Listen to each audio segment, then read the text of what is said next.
নমস্কার।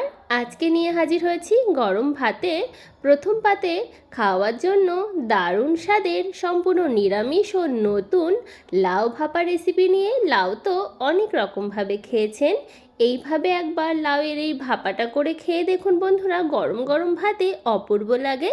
তো চলুন দেরি না করে রেসিপিটি শুরু করা যাক। তো এখানে আমি একটা লাউ নিয়েছি, আর লাউটা কিন্তু খুব কচি। চেষ্টা করবেন কচি লাউ দিয়েই এই রেসিপিটি করার, তাহলে খেতে ভালো লাগবে। তো চলুন দেরি না করে আগে লাউটা কেটে নেওয়া যাক। তো প্রথমে লাউ দুফালি করে নিলাম, আর লাউটা কতটা কচি আশা করি দেখেই বুঝতে পারছেন। তো আমার এই গোটা লাউটা আজকে লাগবে না, আমি অর্ধেক লাউ দিয়েই আজকের এই ভাপা রেসিপিটি করব। যেহেতু আমার বাড়িতে সদস্য সংখ্যা 2 জন, তো সেই জন্য অর্ধেকটাতেই হয়ে যাবে। তো লাউয়ের খোসা ছাড়িয়ে নিচ্ছি। আপনারা কারা কারা এই রেসিপিটি এরকমভাবে ট্রাই করেছেন অবশ্যই কিন্তু কমেন্ট বক্সে জানাতে পারেন। রেসিপিটি কিন্তু সম্পূর্ণ নিরামিষ। তো আপনাদের সঙ্গে কথা বলতে বলতে লাউটা কিন্তু আমার খোসা ছাড়ানো হয়ে গেছে, ভালো করে ধুয়েও নিয়েছি। এখানে একটা গ্রেটার নিয়েছি, এই গ্রেটার কিন্তু সকলের বাড়িতেই থাকে। তো এই গ্রেটার দিয়ে লাউটা কিন্তু গ্রেট করে নেব। আর লাউ গ্রেট করার পরে ধোবো না, লাউ কিন্তু সবসময় ধুয়েই কাটতে হয়, যেহেতু লাউ জলীয় সবজি। আপনাদের সঙ্গে কথা বলতে বলতে লাউ কিন্তু আমি সুন্দর করে এই গ্রেটারের সাহায্যে গ্রেট করে নিচ্ছি। তো বন্ধুরা, আপনাদের এই রেসিপিটি কেমন লাগছে অবশ্যই কমেন্ট বক্সে কমেন্ট করার অনুরোধ জানাচ্ছি। তো দেখুন বন্ধুরা, এরকম করে লাউ আমি গ্রেট করে নিয়ে ফিরে আসছি। তো বেশ কিছুক্ষণের মধ্যে কিন্তু লাউটা আমার গ্রেট করা হয়ে গেছে। এবারে এই রেসিপিতে আমার কি লাগছে দেখে নিন। এখানে আমি 2 চামচ পোস্ত নিয়েছি, 10-12টা কাজু, আর ছোট ছোট 4টে কাঁচা লঙ্কা। তবে লাউয়ে বেশি ঝাল হলে ভালো লাগে না। মিক্সিং জারের মধ্যে দিয়ে দিলাম সাথে একটু জল দিয়ে পেস্ট করে নিয়ে ফিরে আসবো। লাউয়ে সবসময় নুন ঝাল একটু কম দিয়েই রান্না করতে হয়, তাহলে ভালো লাগে। তো পেস্টটা দেখুন সুন্দর করে আমি করে নিয়েছি। আপনারা চাইলে এতে সর্ষে নারকেলও দিতে পারেন, তবে আমি গরমের কথা মাথায় রেখে ওগুলো আর দিলাম না। এভাবে করলেও খেতে কিন্তু অপূর্ব লাগে।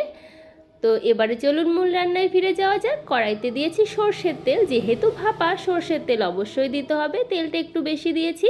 ফোড়নে দিলাম কালো জিরে, আর একটা শুকনো লঙ্কা গোটা দিয়েছি, ফাটিয়ে দিইনি, জাস্ট ফ্লেভারের জন্য দিয়েছি। ফোড়নটাকে গ্যাসের ফ্লেম লো করে ভেজে নিয়েছি।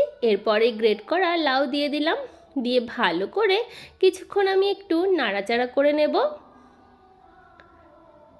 এই রেসিপিটি কিন্তু খুব চটজলদি হয়ে যায় বন্ধুরা, কোনো ঝামেলা ছাড়াই হয়ে যায়, একবার ট্রাই করতে পারেন। লাউ তো অনেক রকমভাবে খেয়েছেন, এই রেসিপিটি করে খাওয়ার অনুরোধ জানাচ্ছি, যে কোনো নিরামিষ দিনে করতে পারেন। তো কিছুক্ষণ নাড়াচাড়া করে নেওয়ার পরে স্বাদ মতো নুন আর পরিমাণ মতো হলুদ গুঁড়ো দিয়ে দিলাম। হলুদ গুঁড়ো দিয়ে ভালো করে মিশিয়ে নিচ্ছি। তো বন্ধুরা, আপনাদের এই রেসিপিটি ভালো লাগলে অবশ্যই লাইক শেয়ার কমেন্ট সাবস্ক্রাইব করে পাশের বেল আইকনটা প্রেস করার অনুরোধ জানাচ্ছি। হলুদ সুন্দর করে মিশিয়ে নিয়েছি, আর লাউটাও কিন্তু সুন্দর নরম হয়ে এসেছে। এই অবস্থায় কাজু পোস্ত আর কাঁচা লঙ্কার যে পেস্ট সেটা দিয়ে দিলাম, সাথে মিক্সি বাটি ধোয়া জলও দিয়ে দিচ্ছি। দিয়ে ভালো করে আমি একটু নাড়াচাড়া করে নেব। এখন কিন্তু গ্যাসের ফ্লেমটা মিডিয়াম টু লো হিটে আছে, যেহেতু কাজু বাদাম বাটা আছে কড়াইতে কিন্তু লেগে যেতে পারে, সেই বুঝেই কিন্তু রান্নাটা করবেন। কন্টিনিউয়াসলি একটু নাড়াচাড়া করার চেষ্টা করবেন, তাহলে দেখবেন কড়াইতে লাগছে না। 2টো গোটা কাঁচা লঙ্কা দিয়ে দিলাম। এই কাঁচা লঙ্কা গরম ভাতের সঙ্গে মেখে খেতে বেশ ভালো লাগে। আপনারা আপনাদের ঝালের পরিমাণ অনুযায়ী দেবেন, তবে এই লঙ্কা দেওয়ার ফলে ঝাল হবে না। ঢাকনা দিয়ে রেখেছিলাম কিছুক্ষণের জন্য, গ্যাসের ফ্লেমটা লো করে ঢাকনাটা তুলে নিয়ে আবার নাড়াচাড়া করে দিচ্ছি। দেখতে এখনই কতটা সুন্দর লাগছে বলুন বন্ধুরা, খেতেও কিন্তু অপূর্ব হয়। গরম গরম ভাতে জাস্ট জমে যাবে।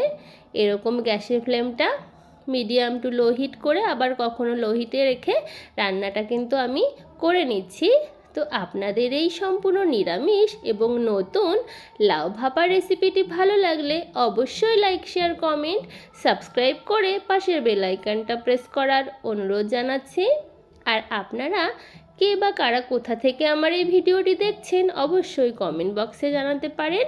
তো দেখুন, লাউয়ের যে অবশিষ্ট জল সেটা কিন্তু টেনে এসেছে। এরকম টান টান করেই কিন্তু এই লাউ ভাপাটা করতে হবে। আর এইটা গরম ভাতে খেতে যে কি অসাধারণ লাগে বন্ধুরা, একবার না খেলে আপনারা কিন্তু বুঝতেই পারবেন না। একটু টেস্টের জন্য চিনি দিয়ে দিচ্ছি। চিনিটা আপনারা স্কিপও করতে পারেন, তবে এই নিরামিষ ভাপা রেসিপিতে একটু চিনি পড়লে খেতে কিন্তু বেশ ভালো লাগে। চিনি দিয়ে ভালো করে মিশিয়ে নিলাম। দেখুন বন্ধুরা, কড়াই থেকে কিন্তু একদম ছেড়ে আসছে। আর কতটা লোভনীয় হয়েছে এই রেসিপিটি আশা করি আপনাদের বলে দিতে হবে না। আমার কিন্তু রান্নাটা একদম হয়ে গেছে। এবারে একটা পাত্রে নামিয়ে নিয়ে ফিরে আসছি। আপনারাই বলুন কেমন হয়েছে লাউয়ের এই ভাপা রেসিপিটি। অবশ্যই বাড়িতে ট্রাই করার অনুরোধ জানাচ্ছি। আর কমেন্ট বক্সে অবশ্যই জানাবেন। আপনাদের অসংখ্য ধন্যবাদ আমার এই সম্পূর্ণ ভিডিওটি এতটা সময় ধরে দেখার জন্য। বাড়িতে অবশ্যই ট্রাই করবেন। আপনারা সকলে ভালো থাকবেন, সুস্থ থাকবেন। দেখা হবে অন্য ভিডিওতে। ধন্যবাদ।